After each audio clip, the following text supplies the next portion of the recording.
2023 ലോകമത്സരം number 1 town NSS കരയോഗം Kodungallur registration number 2659 കുടുംബമേളയുടെ കുറച്ച് ഭാഗങ്ങളാണ് ഞാൻ നിങ്ങളെ കാണിക്കുന്നത്.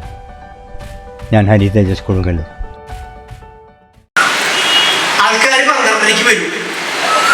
നിങ്ങളൊക്കെ ഭക്ഷണം കഴിക്കാണ്ടിരിക്കുന്നവരാണ് വീട്ടിൽ. ഇന്നലെ കാലത്ത് KB ഗണേഷ്കുമാറിന്റെ ഒരു ഉദ്ഘാടന പ്രസംഗത്തിൽ പറഞ്ഞു, എൻ്റെ അച്ഛനമ്മയും നായരായതുകൊണ്ട് ഞാൻ നായരായി പോയി, എനിക്കിനി മാറ്റാൻ പറ്റില്ല. ഞാൻ പറഞ്ഞിട്ട് വന്നതല്ല, അദ്ദേഹം പറഞ്ഞ വാക്കാണ്. ഞാൻ പറഞ്ഞിട്ട് ജനിച്ചതല്ല നായരായിട്ട്.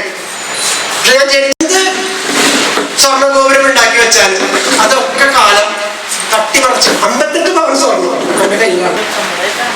ഞാൻ ഉണ്ടാക്കി വെച്ച കാര്യം എൻ്റെ കാലശേഷം എവിടേക്ക് പോകും? എനിക്ക് മക്കളില്ല, എവിടേക്ക് പോകും? ഞാൻ പ്രതീക്ഷിക്കാത്ത വേറെ ആരുടെ കഴിച്ചു കൂടും. എന്തിനു കൂടുന്നത്? ഞാൻ മുമ്പ് പറഞ്ഞു, എൻ്റെ ധാരണ എന്തിനാ കൂടുന്നത്? എങ്ങനെ കൂടുക? ഇങ്ങനെ പഠിച്ചറിയോ? ഇതിനെ പഠിച്ചറിയാന്നല്ലേ ഇങ്ങനെ ഇടാൻ അല്ലേ? അതിന് നമ്മൾ വേറെ ഒന്ന് പറയും. എന്തായാലും ടീച്ചർ പറഞ്ഞു, ആശംസ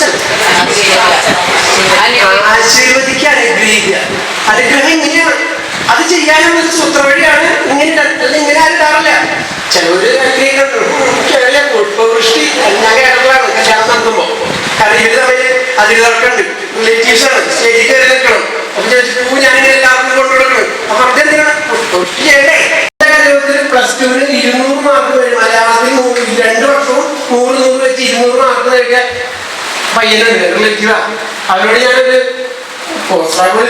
അവർക്ക് കൊണ്ടുവരുന്ന ഒരു പൈസ ഉണ്ടാക്കില്ല. സംഭാവന തന്നാൽ സ്വീകരിക്കും, പൈസ ഞങ്ങൾ പറഞ്ഞുകൊണ്ട് മേടിക്കുന്നില്ല. പക്ഷെ ഒരു കണ്ടീഷൻ ഞങ്ങൾ ഇതിനിടയിൽ വെച്ചു. ഞങ്ങൾ പറഞ്ഞില്ലേ, 100 പേര് ഇന്നലെ ഞങ്ങളുടെ പൊതുയോഗത്തിൽ വന്നു. 116 പേര്, 23 പേര് ചെയ്യും. ഞങ്ങളൊരു തീരുമാനം എടുത്തിരുന്നു, പറ്റുമെങ്കിൽ നിങ്ങൾക്ക് ആലോചിക്കാം. പക്ഷെ അത് പറയാൻ കാരണം 30 കൊല്ലത്തെ നിരന്തര പരിശ്രമത്തിന്റെ ഒടുവിലാണ് ആ 30 വർഷവും 4 മാസമായി പൊതുയോഗം വീഴ്ചയില്ലാതെ നടക്കുന്നത്. ഞാനിത് പറയുന്നത് എൻ്റെ കരയോഗത്തിന്റെ പൊങ്ങച്ചം പറയാനല്ല, നമ്മൾ മാറി ചിന്തിക്കാനുള്ള ഒരു ഉദാഹരണം, എനിക്കനുഭവമുള്ള ഉദാഹരണം ഞാൻ നിങ്ങളോട് പറഞ്ഞുകൊണ്ടാണ്. അതല്ലെങ്കിൽ ഇപ്പൊ ഇവിടെ ഇരിക്കുന്നവര് ഒക്കെ ഒരുപാട് പേര് തലനരച്ചത്. ഞാനും അതിൻ്റെ ഉള്ളിലാണ്. കുറച്ച് ഡയ്യായതുകൊണ്ടാണ് കറുത്തിരിക്കുന്നത്. 57 വയസ്സ്. അപ്പൊ കുറച്ച് കഴിഞ്ഞാൽ ഞാനും നിങ്ങളൊക്കെ ഇവിടെ നിന്ന് ഒഴിയേണ്ട ആൾക്കാരാണ്. അന്ന് വീട്ടിൽ ഇതിന് നല്ല ഭക്ഷണം ഉണ്ടാവും. എൻ്റെ കരയോഗത്തിൽ കുടുംബമേള ഏർപ്പെടുത്തുമ്പോൾ ഒറ്റ കാര്യത്തിൽ ചർച്ച ചെയ്യും, എന്തായിരിക്കും ഭക്ഷണം എന്തായാലും. അപ്പൊ ഞാൻ ചോദിച്ചു, ഉദ്ഘാടകൻ അതൊക്കെ നിന്റെ ഇഷ്ടത്തിൽ, അപ്പം പ്രസംഗം അതൊക്കെ നിന്റെ ഇഷ്ടത്തിൽ, ഭക്ഷണം എന്തായാലും ചായ കിട്ടും. അവർക്ക് ഒരു കഴിവ് ഉണ്ടാക്കിയെടുക്കണം. നിങ്ങളുടെ വീട്ടിലൊക്കെ കൊച്ചു മക്കളുണ്ടോ? കുട്ടീൻ്റെ കൂടെ ബാലസമാജത്തിന് തീർച്ചയായിട്ടും ഒരാളുണ്ട്. നിങ്ങളുടെ വീട്ടിൽ മക്കളില്ലേ? എന്തേ അവര് നീണ്ടു വരാനില്ല? എല്ലാവർക്കും മാർക്ക് മതി. അത് എന്ത് വേണം? A+ കിട്ടണം. എന്തിനാണ് A+ കിട്ടുന്നത്? അമൃത വിദ്യാലയത്തിൽ നിന്ന് കോമേഴ്സിൽ +2 ഏറ്റവും കൂടുതൽ മാർക്ക് വാങ്ങി അനന്തം പാസ്സായിട്ട് അയാൾക്ക് അഡ്മിഷൻ പേര് കൊടുത്തില്ല, ഫോം കൊടുത്തില്ല ക്രൈസ്റ്റ് കോളേജ്. അതേസമയം എൻ്റെ കരയോഗത്തിലുള്ള മറ്റു സമുദായത്തിൽ, എൻ്റെ കരയോഗത്തിലുള്ള മറ്റു സമുദായത്തിൽ പെടാവുന്നില്ല. പക്ഷെ നിങ്ങൾ ജീവിക്കുന്നില്ലേ? നിങ്ങൾ സ്കൂളിൽ പഠിച്ച വിഷയങ്ങൾ പിള്ളേര് കേട്ടിട്ട് ഇല്ലാതായി കേട്ടിട്ട് അന്ന് പ്രസിഡന്റ് പഠിക്കില്ലാന്ന് പറഞ്ഞിരുന്നു. അതല്ല ഉദ്ദേശിച്ചത്. നമ്മൾക്ക് എത്ര എനിക്ക് SSLC കിട്ടിയ മാർക്ക് നല്ല പറഞ്ഞു. കുടുംബിയായിട്ട് താമസിക്കുന്നു. മാർക്കല്ല പ്രാധാന്യം. 9 ഇന്റലിജൻസ് ക്വസ്റ്റ്യൻസും 9 സ്കൂളിൽ നിന്ന് ഒന്നും കിട്ടുന്നില്ല. എന്നെ കൂടെ പഠിച്ചിരുന്ന ഏതെങ്കിലും പ്രശ്നത്തെ നേരിടാൻ തയ്യാറാണ്. അതിനെ കേൾപ്പിലേക്ക് നിങ്ങൾ എത്തിച്ചിട്ടുണ്ടാവില്ല. ഏതെങ്കിലും ഒരു പ്രശ്നം വീട്ടിൽ നടക്കുമ്പോൾ നിങ്ങളുടെ മക്കളെ കൂടി വിളിച്ചിരുത്തി നിങ്ങളുടെ സംശയങ്ങൾ അല്ലെങ്കിൽ അഭിപ്രായങ്ങൾ ചോദിക്കാറുണ്ടോ? ഓക്കെ, എത്ര ആൾ ചോദിക്കുന്നുണ്ട്? ഞാൻ കണ്ടത് ഒറ്റ ഡയലോഗാണ്. വലിയൊരു വർത്തമാനം പറയുന്നത് കസേരയിലാൻ വന്നിരിക്കുന്നത്, എനിക്ക് പോടാവുന്നു. ഈ ഒരു ഡയലോഗ് വെക്കാം. അവരെവിടെ നിന്നൊക്കെ പഠിക്കാം. നമ്മൾ കല്യാണം ആലോചിക്കുമ്പോൾ നമ്മൾ വലിയ കാര്യത്തിലൊരു അന്വേഷണമുണ്ട്. എന്തിട്ടാണ് അന്വേഷിക്കാം? ഇപ്പം അന്വേഷിക്കുന്നത് പർവ്വതമുണ്ട്, ജോലി എന്തുണ്ട്, ശമ്പളം എന്തുണ്ട്. ഇത് മതിയോ വിവാഹത്തിന്? കല്യാണം കഴിക്കുമ്പോൾ ഒന്നല്ല അന്വേഷിക്കണമെന്ന് ഞാൻ പറയാം. നിങ്ങളൊക്കെ കല്യാണം കഴിച്ചവരായിരിക്കില്ല. ഞാൻ സന്തോഷം ഉണ്ടായിരുന്ന കല്യാണം കഴിച്ചിട്ട് വിചാരിച്ച പോലെ തന്നെ ഇതൊക്കെ നോക്കിയിട്ടല്ലേ കല്യാണം കഴിച്ചത്? ഇതാണോ നോക്കേണ്ടത്? ഒരാളുടെ സ്വഭാവം അറിയില്ല. സ്വഭാവം അറിഞ്ഞില്ലെങ്കിൽ അപകടം. എത്ര വിദ്യാഭ്യാസം ഉണ്ടായിട്ടും കാര്യമില്ല, പെരുമാറാൻ പഠിക്കും. നമ്മുടെ മക്കളെ നമ്മളിത് പഠിപ്പിച്ചല്ലോ, നമ്മുടെ കാലം കഴിഞ്ഞു സംഭവിച്ചു. നമ്മുടെ മക്കൾക്ക് അറിയോ എങ്ങനെയാണ് അവരുടെ അടുത്ത് പെരുമാറേണ്ടത്, ഒരു പ്രശ്നം വന്നാൽ എങ്ങനെ ഡീൽ ചെയ്യണം. ഒരു ഡോക്ടർ അത് കഴിഞ്ഞ് 5 കൊല്ലം MBBS, 1 കൊല്ലം ഹൗസ് സർജൻസി, അത് കഴിഞ്ഞ് PGക്കുള്ള അഡ്വാൻസ് ഒന്നുമില്ല, എഴുതുന്നവർക്ക് അറിയുള്ളൂ, വളരെ ബുദ്ധിമുട്ടുള്ളതാണ്. അത് പാസ്സായൊരു പെൺകുട്ടി ഒരുത്തൻ വേണ്ട എന്ന് റിജക്ട് ചെയ്ത് വന്ന് കെട്ടിത്തൂങ്ങി ആത്മഹത്യ ചെയ്തുവെങ്കിൽ ആ കുട്ടിക്ക് എന്ത് വിവരമുണ്ട്? കാരണം പ്രശ്നങ്ങൾ നേരിടാത്ത, നിങ്ങൾ ആരെങ്കിലും പ്രശ്നങ്ങളില്ലാത്തവരാണോ? ഒരു പ്രശ്നം തീർന്നാൽ തീർന്നാണ് നമ്മുടെ വിചാരം. പിറ്റേന്ന് വേറെ ഉണ്ടാവും, ചിലപ്പോ കഴിഞ്ഞേക്കാളും എന്തായിരിക്കും. ഒരുപാട് രക്ഷിതാക്കൾ പറയുന്നത് കേട്ടിട്ടുണ്ട്, നീ ഒന്നും അറിയണ്ട, പഠിച്ചാൽ മതി. ഒരു ഫ്ലക്സ് വരും, പ്ലസ് കിട്ടിയാൽ. ഞങ്ങളുടെ നാട്ടിൽ പ്രത്യേക സ്ഥലം. എന്താണ് നായരുടെ ഗുണം? എന്താണ് നായര്? ഈ പറഞ്ഞ തറവാടിത്തത്തിനോട് ചേർന്ന് ഒരുപാട് യൂത്ത് എന്നോട് ചോദിക്കുന്ന ചോദ്യം 1+1 2 എന്ന് പറയുന്ന ഉത്തരമില്ല. പക്ഷെ ഒരാൾ പെരുമാറുന്ന കാണുമ്പോൾ അവൻ ഏത് സ്വഭാവം അറിയാൻ പറ്റും. നമ്മളുടെ ഭാഷ വ്യത്യാസമുണ്ട് മറ്റുള്ളവരെ അപേക്ഷിച്ച്, നമ്മളുടെ വസ്ത്രധാരണ രീതി വ്യത്യാസമുണ്ട്, നമ്മളുടെ പെരുമാറ്റം മറ്റുള്ളവരിൽ നിന്ന് വ്യത്യാസമുണ്ട്, പെട്ടെന്ന് അറിയാൻ പറ്റും. അവൻ വ്യത്യാസമുണ്ട്. അതേപോലെ തന്നെയാണ് മറ്റു ഒരു സമുദായത്തിലും കുറച്ച് കണ്ടിട്ട് പറയണ്ട. ഇവിടെ നമ്മൾക്ക് ഒരുപാട് കാര്യം നമ്മുടെ മക്കളെ ആലോചിച്ചിട്ടുണ്ടോ? കുറച്ച് കാലം കഴിഞ്ഞാൽ എന്തായിരിക്കും ഇവിടെ? ജീവിക്കാനാണ് നമ്മുടെ മക്കളെ നമ്മൾ പഠിപ്പിക്കുന്നത്, ഇന്നൊക്കെ ജീവിക്കാനല്ല. ഇന്നത്തെ കാലം കഴിയാണ്. നമ്മുടെ മക്കൾക്ക് എല്ലാവരോടും നിങ്ങളോടും പറയാനുള്ള ഒരു കാര്യം, ബാലസമാജത്തിനെ ശക്തിപ്പെടുത്താത്ത, ഞാൻ 8 കൊല്ലം പ്രണയിച്ചാണ്, വേണ്ടാന്ന് വെച്ച് പോയാണ്. വേറെ കാര്യം നന്നായി എനിക്കിപ്പോ തോന്നി. അന്ന് ഭയങ്കര വിഷമായിരുന്നു. പ്രണയിക്കുമ്പോ സംഗതി വരും. ഒറ്റ ഉദാഹരണം പറയാനുള്ളൂ. ഒരു ഷോപ്പില് കണ്ണാടിക്കൂടില് ഇട്ട് വെച്ചിരിക്കുന്ന ഡ്രസ്സ് കാണുമ്പോൾ നമുക്ക് തോന്നും വളരെ സന്തോഷം. അങ്ങനെ പലരും ചെയ്തിട്ടുണ്ടെങ്കിൽ ആ കർമ്മത്തിന്റെ ഫലം എന്നിലേക്ക് തിരിച്ചു വരും. ഒട്ടും പറഞ്ഞിട്ടുണ്ട്. Third law, for every action there is equal and opposite reaction. ഞാൻ ഡിഗ്രി പഠിച്ചുകൊണ്ട് കിട്ടിയ ഒരു ഗുണം മാത്രമാണ്. ഇടയ്ക്കിടയ്ക്ക് ഇത് ഉപയോഗിക്കാം. ഇത് തന്നെയാണ് നമ്മൾ ചെയ്യുന്നത്. ഞാൻ ഒരാളോട് ഒരു പ്രവൃത്തി ചെയ്താൽ അതിന്റെ ഫലം തരും, അല്ലാണ്ട് ഈശ്വരനല്ല. നമ്മൾ എന്ത് കട്ടിട്ടും സൂര്യപ്രകാശം, 2 ജലം, 3 വായു, ഇത് നമുക്ക് എല്ലാവർക്കും സമം. ഇവിടെ ജനിച്ചു വീഴുന്ന മൃഗങ്ങൾക്കും പുൽക്കൊടിക്കും എല്ലാവർക്കും തന്നിട്ടുള്ള കാര്യം. ആലോചന ചെയ്യേണ്ടത് അപ്പഴും പറഞ്ഞത് ഇവിടെ പറഞ്ഞിട്ടുണ്ട്. ഞാൻ കൂടി നേരത്തെ പോകും, പക്ഷെ എല്ലാം അപ്പൊ പറഞ്ഞത് അല്ലേ? ഞാൻ ചെയ്ത കർമ്മത്തിന്റെ ഫലം എനിക്ക് വരും. എനിക്ക് ദുഃഖം വന്നാൽ സന്തോഷത്തോടെ സ്വീകരിക്കുക. കാരണം ഞാൻ എപ്പോഴും ചെയ്തൊരു കർമ്മത്തിന്റെ ഫലം ഞാൻ അനുഭവിച്ചിരുന്നു. ഒരാളെ കുറ്റം ചെയ്തു, പോലീസ് അദ്ദേഹത്തെ പിടിച്ചുകൊണ്ടേ കോടതി അദ്ദേഹത്തെ ശിക്ഷിച്ചു. ആ ശിക്ഷാകാലാവധി കഴിഞ്ഞാൽ പത്രത്തിൽ ഒരു പരസ്യം കൊടുക്കണം, 1 രൂപ കിലോയ്ക്ക് ഉണങ്ങിയ ചാണകം ഞാൻ എടുക്കാം. 5 6 ടൺ ഉദ്ദേശിച്ചോടത്ത് 18 ടണ്ണാണ് വന്നത്. അദ്ദേഹം കഴിച്ചേക്കിയത്. ഇന്ന് അദ്ദേഹത്തിന്റെ ആ സാമ്രാജ്യത്തിന്റെ അദ്ദേഹം ജീവിതത്തോടെ ഇരിക്കുകയാണെങ്കിൽ എന്തായിരിക്കും?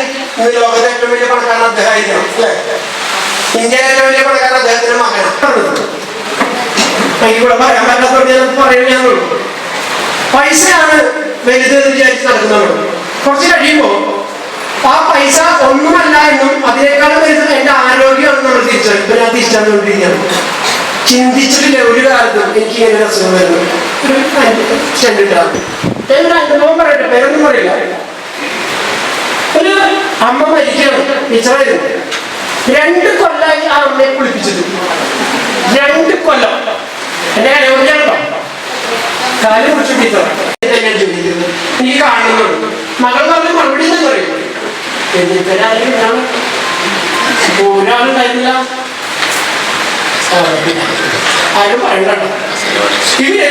കാരണം വെച്ചാൽ നമ്മുടെ ആൾക്കാർക്ക് പറഞ്ഞ വിഷയമല്ല, ആരെ കുറിച്ച് പറഞ്ഞു. ഇതാണ് നമ്മൾ ചിന്തിക്കുക. മകള് പറഞ്ഞാൽ നമ്മുടെ 2 ലക്ഷം രൂപ FD എന്റെ പേരിലേക്ക് അയക്കാൻ ഞാൻ പെരുന്നിട്ട് കൊണ്ടുപോയിട്ട് 2 ദിവസം നിർത്താം.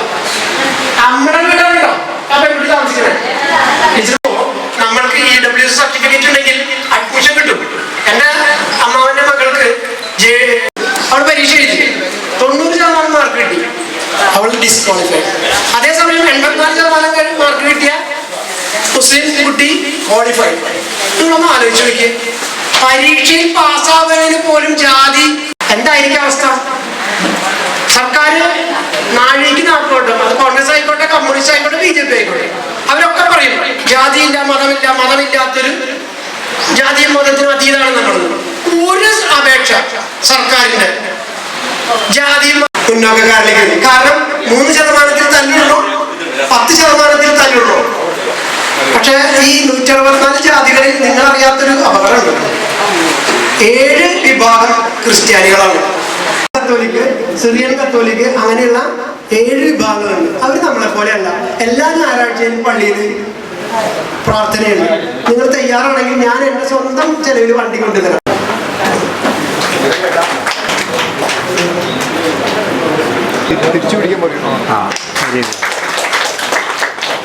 Thank you. അടുത്തത് ഉന്നത വിജയം നേടിയവരെ ആദരിക്കുന്ന ചടങ്ങാണ്.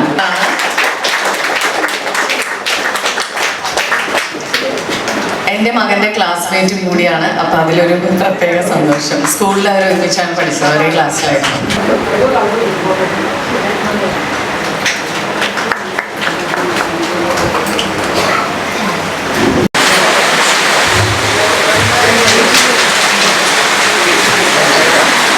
ഏറ്റവും ബഹുമാനായ ഈ യോഗത്തിന്റെ പ്രസിഡന്റ്, അധ്യക്ഷൻ, കരയോഗത്തിന്റെ പ്രസിഡന്റ് ശ്രീ കൃഷ്ണകുമാർ, പ്രസിഡന്റായിട്ട് നിങ്ങൾക്ക് തന്നു കഴിഞ്ഞു. സമസ്ത മേഖലകളിലൂടെ അദ്ദേഹത്തിന്റെ ആ വാചാലി കയറി ഇറങ്ങിപ്പോയി. അത് വിട്ടിട്ട് ഒരു വിഷയം പറയാൻ, ഒന്നാമത് ഞാനൊരു പകരക്കാരനാണ്. നോട്ടീസിൽ ആശംസയായിരുന്നു. ഇന്ന് രാവിലെ സെക്രട്ടറി വരില്ലാന്ന് പറഞ്ഞപ്പോൾ പുഷ്കരശേഷി വിളിച്ചിട്ട് പറഞ്ഞു മുഖ്യ പ്രഭാഷണം നടത്തുന്നുണ്ട്. എന്റെ അഭിപ്രായത്തിൽ പറയുകയാണെങ്കിൽ ഇതുപോലുള്ള കുടുംബ സംഗമങ്ങളിലെ നടത്താൻ പറഞ്ഞാൽ ഞാൻ എവിടെ നിന്ന് തുടങ്ങും, ഏത് മേഖലയിലേക്ക് പോകും? ഞാൻ കഴിഞ്ഞ ദിവസം എൻ്റെ കരയോഗത്തിൽ ഇതേമാതിരി പൊതുയോഗങ്ങൾ വരുമ്പോൾ പൊതുയോഗങ്ങൾ തുടങ്ങും. 3 മണിക്ക് പറയും, 3:30 തുടങ്ങുമ്പോൾ സെക്രട്ടറി ഒരു സ്വാഗതം പറയും. അത് 2 മിനിറ്റ് എടുത്ത് ഒരു കഴിഞ്ഞ പ്രാവശ്യം ഞാൻ വാസ്തുശാസ്ത്രത്തെ കുറിച്ച് പറയാൻ വിചാരിച്ചു. കാരണം ഞാൻ കുറച്ചത് പഠിച്ചിട്ടുണ്ട്, പിന്നെ അതുമായി ബന്ധപ്പെട്ട് കുറച്ച് സംസാരിച്ചിട്ടുണ്ട്. അപ്പൊ അതാണെങ്കിൽ എനിക്കൊരു കൊല്ലത്ത് 12 മീറ്റിംഗ് വേണം. അപ്പൊ അത് അത്രയും ഇത് പറയും. അപ്പൊ ആ ദാരിദ്ര്യം തീർന്നു എന്ന് വിചാരിച്ചിട്ട് അതിൻ്റെ ക്യാപ്സ്യൂൾ ഞാൻ ആദ്യം തുടങ്ങി. അത് തുടങ്ങി അതോടുകൂടി നിർത്തി. കാരണം എന്താ വെച്ച് കഴിഞ്ഞാൽ എന്താ പറയാ, നമ്മൾ പ്രസംഗിക്കുമ്പോ പൊതുവായ വേദികളിൽ നിന്ന് പ്രസംഗിക്കുന്ന ആൾക്ക് മറ്റുള്ള ആളുകളെ മനസ്സിലാക്കേണ്ട, ശരിക്കും പറഞ്ഞാൽ ആശയദാരിദ്ര്യം ഇല്ല, വിഷയദാരിദ്ര്യം ഇല്ല, നമുക്ക് ആളുകൾക്ക് ദാരിദ്ര്യമില്ല. ഇപ്പൊ ഞാനിവിടെ വന്നിരുന്നിട്ട് ഈ ഇരുന്ന് സ്വാഗതം പറഞ്ഞ കേട്ടോ, ഇന്ത്യയിലെ ഏറ്റവും വലിയ രഹസ്യാന്വേഷണ ഏജൻസിയിലെ 25 വർഷക്കാലം ഞാനിപ്പോഴും മനസ്സിലാക്കി. നിങ്ങൾക്കൊക്കെ അറിയാമായിരുന്നു, പക്ഷെ അറിയാത്ത കുറെ ആൾക്കാരുണ്ടാവും ഇപ്പൊ.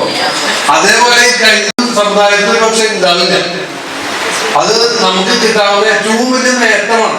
ഹ്യൂമൻ റിസോഴ്സസ് എന്ന് പറഞ്ഞാൽ അതിന്റെ ഒരു പരമോന്നതയിൽ നിൽക്കുന്ന സംഭവമാണ്. അതിൽ നിന്നും എന്തെല്ലാം ജീവിതാനുഭവങ്ങൾ നമുക്ക് അറിയാൻ പറ്റും. പല തരത്തിൽ നമുക്ക് ഇന്ററാക്ട് ചെയ്യുമ്പോഴും സംസാരിക്കുമ്പോഴും അതൊക്കെ എന്ന് പറഞ്ഞു കഴിഞ്ഞാൽ വിലമതിക്കാൻ പറ്റാത്ത വലിയ സംഭവങ്ങളാണ്. ഞാനിപ്പോൾ ഇവിടെ സൂചിപ്പിക്കണമെന്ന് എനിക്ക് വളരെ നിർബന്ധമുണ്ടായിരുന്നു. ഏതൊരു സംഘടനയാണെങ്കിലും അതിന്റെ പ്രവർത്തന ശൈലിയിൽ അഭിപ്രായ വ്യത്യാസങ്ങൾ സ്വാഭാവികമായിട്ടുണ്ടാവും. വളരെ അംഗസംഖ്യ കുറവാണ്. നമ്മളൊരു പൊതുയോഗം അത് കാരണം നമുക്കൊരു പങ്കില്ല. അപ്പൊ നമ്മളിപ്പോ ഇന്ന് നമ്മുടെ കരയോഗത്തെ സംബന്ധിച്ചിട്ട് ഏറ്റവും പ്രധാനപ്പെട്ട ഒരു സ്ഥിതിയാണ് നമുക്ക് നമ്മുടെ കുടുംബസംഗമം. കാരണം ഞാൻ കുടുംബസംഗമത്തിന്റെ ആ രീതി എപ്പോഴും മാറണം എന്നാണ് എല്ലാവരും ആഗ്രഹിക്കുന്നത്. കാരണം പ്രസംഗം കേൾക്കാൻ അല്ലെങ്കിൽ മറ്റൊരാളെ കേൾക്കാൻ ഒരാൾക്ക് താല്പര്യമില്ല. ഞാൻ ഒരു ഭയങ്കര ഒരു അസഹിഷ്ണുതയാണ് നമുക്ക്. കുറച്ചു നേരം ഇങ്ങനെ ഒരു ഇതില് അനങ്ങാതെയുണ്ട് നമ്മളൊരാളെ ശ്രമിക്കാന്ന് പറഞ്ഞാൽ. പക്ഷെ എനിക്ക് ഏറ്റവും ഇഷ്ടപ്പെട്ട കാര്യം പ്രസംഗം കേൾക്കണം കേട്ടോ. ഞാൻ സുമാറോ പ്രസംഗം ഇപ്പോഴും എനിക്ക് ഭയങ്കര ഇഷ്ടമാണ്.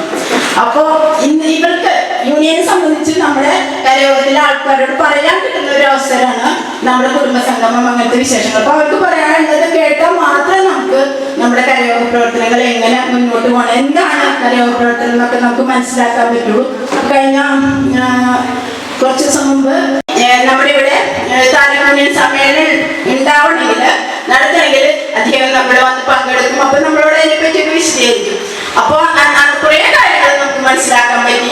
എനിക്ക് അദ്ദേഹത്തിനോട് പേഴ്സണലായിട്ട് കുറച്ചു നേരം വർത്തമാനം സംസാരിക്കാൻ പറ്റി. അതും എനിക്ക് ഒരു അന്തരീക്ഷത്തിൽ. പക്ഷെ എനിക്ക് ഒട്ടും പേടിയില്ലാതെ അദ്ദേഹത്തിനോട് എന്റെ മനസ്സിലുള്ള സംശയം പറഞ്ഞിട്ടുണ്ടല്ലോ, എത്ര വലിയ കൊടുങ്കാറ്റ് വന്നിട്ടും ഏതൊക്കെ പ്രശ്നങ്ങൾ ഉണ്ടായിട്ടും നായർ സർവീസ് സൊസൈറ്റി എല്ലാ വലിയ വടവൃക്ഷത്തെ ലോകം മുഴുവൻ അംഗമായാൽ തന്നെ അതിനോട് നമുക്കൊരു കമ്മിറ്റ്മെന്റ് വേണം. നമ്മൾ അത്യാവശ്യം ഒരു വർഷത്തിലൊരു 5-6 പൊതുയോഗങ്ങളെങ്കിലും പങ്കെടുക്കാനൊരു സന്മനസ് കാണിക്കണം.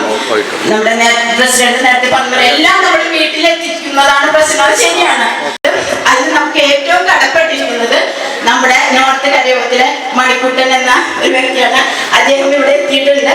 വളരെ ഏറ്റവും എല്ലാവരും നല്ല അഭിനന്ദനം നല്ല രീതിയിൽ തന്നെ മണിക്കുട്ടൻ അതിന് നമ്മുടെ ഇതിൽ നിന്നുകൊണ്ട് തന്നെ ബഡ്ജറ്റിൽ നിന്നുകൊണ്ട് അതിന് വേണ്ടി ഒരു ജോലിക്കാരൻ എന്ന നിലയിൽ ഒരു സമുദായ സ്നേഹി എന്ന നിലയിൽ അദ്ദേഹം ഇങ്ങനെ ഒരു നിലയിലേക്ക് എത്തിക്കാൻ നമ്മൾ ഒരുപാട് കഷ്ടപ്പെടുന്ന അതിന്റെ വിവരണ ശേഖരണം അറിയാതെ 130 അംഗങ്ങളിലെ ഒരു പിഴവില്ലാതെ ഇത് ചെയ്യാനും ശരിയാക്കാനും ഒക്കെ ഒരുപാട് നമുക്ക് സമയം ഒരുപാട് ഒക്കെ വന്നിട്ടുണ്ട്.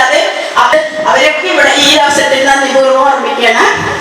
അറിയപ്പെടാതെ പോയ ഒരുപാട് അദ്ദേഹം നല്ലൊരു കലാകാരൻ. അപ്പൊ അദ്ദേഹത്തിന് ഇങ്ങനത്തെ പ്രശ്ന കാര്യങ്ങൾക്കൊക്കെ നമുക്ക് അദ്ദേഹത്തെ സമീപിക്കാം. ഇന്നിവിടെ നമ്മൾ ആദരിച്ചത് ശരണ്യ മാളവികയാണ്. അല്ലെങ്കിൽ ശരണ്യ നമ്മുടെ കമ്മിറ്റി അംഗം, വനിതാ സമാജമൊക്കെ അംഗമായി നമുക്ക് ഏറ്റവും പ്രിയങ്കരിയായ രത്നത്തിന്റെ മകളാണ്. അയാളെ നമ്മുടെ സമുദായത്തിന്റെ ഒരു പ്രശ്നം കൊണ്ട് അവൾ ആയുർവേദ ഡോക്ടറായി ഒരുപാട് കഷ്ടപ്പെട്ടിട്ടുണ്ട്. എനിക്കറിയാം, അവളെ പഠിപ്പിക്കാറില്ല. അപ്പൊ നല്ലൊരു ഡോക്ടറായി അവള് ഇപ്പൊ PG ചെയ്യണം. രത്നത്തിന് ശരിക്കും സുമാരായിട്ട് വളരെ നല്ല രീതിയിൽ അവളെ പറ്റി അഭിമാനിക്കാം. നമ്മുടെ സിന്ധുവിന്റെ അമൃതകുമാറിന്റെ മകള് മാളവിക, അവള് വക്കീലായി പരീക്ഷ പാസ്സായിരിക്കുന്നു. അപ്പൊ നമുക്ക് ഏറ്റവും അത്യാവശ്യമുള്ള ആൾക്കാരാണ്. അപ്പോ വക്കീലായിട്ട് അവള് നല്ല മിടുക്കി കുട്ടിയാണ്. എല്ലാ കാര്യങ്ങൾക്കും നല്ല മിടുക്കിയായ ഒരു മകളാണ്. അവളിപ്പോ ഇരിങ്ങാലക്കുട പ്രാക്ടീസ് ചെയ്യണം. അപ്പൊ അവള് നല്ല സമൂഹത്തിൽ നല്ല നീതിപൂർവമായ ഇടപെടലുകൾ നടത്തുന്ന നല്ലൊരു വക്കീലാവട്ടെ എന്ന് ഞാൻ ആശംസിക്കുകയാണ്. അവരെ അച്ഛനമ്മമാരെ അതോടൊപ്പം ആശംസിക്കുകയാണ്. പിന്നെ നമ്മളിപ്പോ വനിതാ സമാജ പ്രവർത്തനത്തിനെ പറ്റി പറയുകയും നമ്മളിപ്പോ ഒരു കമ്മിറ്റി രൂപീകരിച്ചിട്ടുണ്ട് പുതിയതായിട്ട്. ഇപ്പൊ 1 മാസം കൂടി ഉണ്ട് നമ്മുടെ കഴിഞ്ഞ കമ്മിറ്റി. ഇപ്പോഴത്തെ ഒരു കമ്മിറ്റിയുടെ പ്രത്യേകത ഇന്നത്തെ ഈ കരയോഗത്തിന്റെ ഹാളും എല്ലാവരും തന്നെയാണ് ചെയ്തത്. അലങ്കാരത്തിന് അതിന്റെ ഒന്നിനും ബുദ്ധിമുട്ടിയിട്ടില്ല. മിക്കവാറും ഞാനിവിടെ വീടായതുകൊണ്ട് മിക്കവാറും ഞാൻ തന്നെ ഇങ്ങനത്തെ കാര്യങ്ങൾ അധികം നിൽക്കും. പക്ഷെ അവരെല്ലാവരും സമയത്ത് വന്ന് എല്ലാം നല്ല സന്തോഷത്തിലൊക്കെ അവരെല്ലാം ചെയ്തു. ഇപ്പോ നമ്മുടെ യൂണിയനുകളുടെ എല്ലാം സ്ത്രീ ശാക്തീകരണം കരയോഗ തലത്തിൽ നിന്നുള്ള വലിയൊരു പരിപാടി നടന്നുകൊണ്ടിരിക്കണം. സ്ത്രീകൾക്ക് ഏറ്റവും കൂടുതൽ സ്ത്രീകൾ OK യോഗം കമ്മിറ്റി അംഗമായ ശ്രീ അഗ്രശാല വിജയൻ അവർകളെ ക്ഷണിക്കുന്നു. ഞാനൊന്ന് പറയേണ്ടി വരുമെന്ന് എനിക്ക് തോന്നുന്നില്ല. കാരണം ഒരുവിധം കാര്യങ്ങളൊക്കെ എനിക്ക് മുമ്പ് പ്രസംഗിച്ചവർ ഇവിടെ കവർ ചെയ്ത് പോയിട്ടുണ്ട്. എങ്കിലും എനിക്ക് ചില കാര്യങ്ങൾ നമ്മുടെ താലൂക്ക് യൂണിയൻ പ്രസിഡന്റ് പറഞ്ഞതിനെക്കുറിച്ച് അതിനൊന്ന് സപ്ലിമെൻ്റ് ചെയ്ത് പറയണമെന്നുണ്ട്. കാരണം നമ്മുടെ NSSും നമ്മുടെ സമുദായ സംഘടനയും സമുദായ അംഗങ്ങളും നേരിടുന്ന പ്രശ്നങ്ങൾ വളരെ വിശദമായിട്ട് തന്നെ ഇവിടെ പറയുകയുണ്ടായി. ഒരു വ്യക്തി എങ്ങനെ ആയിരിക്കണം, അല്ലെങ്കിൽ അടുത്ത സമൂഹത്തെ എങ്ങനെ വളർത്തിക്കൊണ്ടുവരണം എന്നുള്ള നിലയിലേക്ക് അദ്ദേഹം ഇവിടെ സൂചിപ്പിക്കുകയുണ്ടായി. അത് തീർച്ചയായിട്ടും വളരെ നമുക്ക് പ്രാക്ടിക്കലായിട്ട് ചെയ്യാൻ പറ്റുന്ന കുറേ കാര്യങ്ങൾ അദ്ദേഹം ഇവിടെ പറയുകയുണ്ടായി. അത് നമുക്ക് എന്തുകൊണ്ട് പ്രാവർത്തികമാക്കാൻ പറ്റില്ല, അല്ലെങ്കിൽ ഏത് തരത്തിൽ നമുക്കത് പ്രാവർത്തികമാക്കാൻ പറ്റും എന്നുള്ളതിനെ കുറിച്ച് നമ്മൾ ആലോചിക്കേണ്ട സമയമായിട്ടുണ്ട്. കാരണം ഇവിടെ നേരത്തെ പുഷ്കരേച്ചൊക്കെ സൂചിപ്പിച്ച പോലെ തന്നെ ഒരു പൊതുയോഗം വിളിച്ചാൽ വളരെ കുറച്ച് ആൾക്കാരെ ഇവിടെ എത്താറുള്ളൂ. ആകെ ഒരു 50 പേര്. അംഗങ്ങൾക്ക് അവരവരുടെ അഭിപ്രായ പ്രകടനങ്ങൾ നടത്താവുന്നതാണ്.